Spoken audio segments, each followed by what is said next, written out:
Start. Learned Counsel for the State, Sri Kateshwar, opposing the appeal, submitted that the appellant had failed to prima facie establish a case for unsoundness of mind on probability.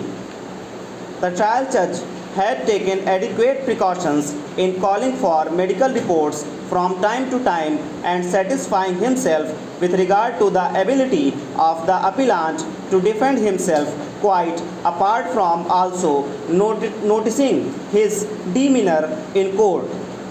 The conduct of the appellant in making repeated assaults, running away from the place of occurrence, throwing the sickle on the way were all sufficient to establish the commission of the offence knowingly by him, incompatible with the defence of unsoundness of mind. We have considered the respective submissions. Normally, this court is reluctant to interfere with concurrent findings of facts by two courts.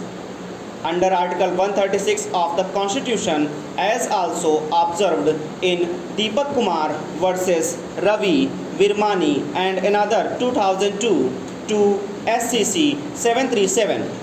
But this does not preclude it in appropriate cases to reappraise evidence in the interest of justice if it entertains any doubt about the nature of evidence and its appreciation or non-appreciation. There can be no hard and fast rule in this regard, and much will depend on the concept of justice in the facts of a case coupled with the nature of acceptable evidence on record.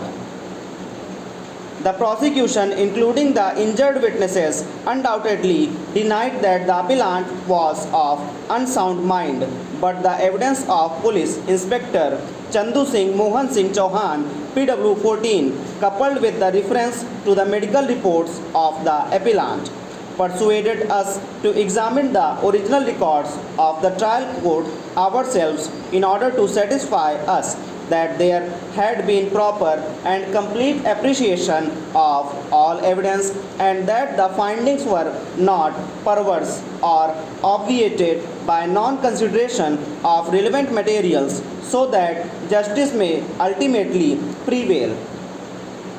That the appellant was a very poor person stands established by PW 14 and which consequently necessitated legal assistance to him for his defense by the District Legal Services Authority, Akola, as also before the High Court and also before this court by the Legal Aid Cell.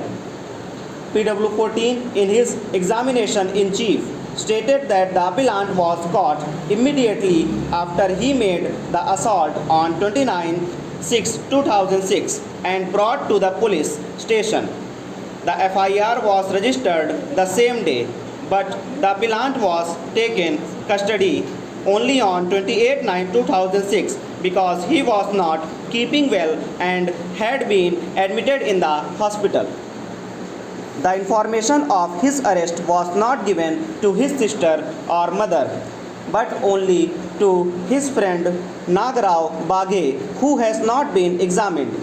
In view of the previous history of insanity of the appellant as revealed, it was the duty of an honest investigator to subject the accused to a medical examination immediately and place the evidence before the court, and if this is not done, it creates a serious infirmity in the prosecution case and the benefit of doubt has to be given to the accused as observed in Bapu versus State of Rajasthan 2007-8 SCC 66. The admitted facts in the present case strongly persuades us to believe that the prosecution has deliberately withheld relevant evidence with regard to the nature of the appellant's mental illness, his mental condition at the time of assault requiring hospitalization immediately after the assault and hindering his arrest,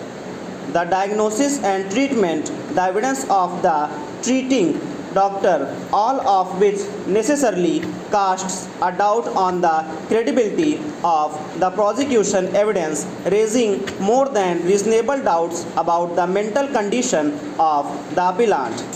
Unfortunately, both the trial court and the high court have completely failed to consider and discuss this very important lacuna in the prosecution case, decisively crucial for determination or adjournment of the guilt of the appellant. Stop.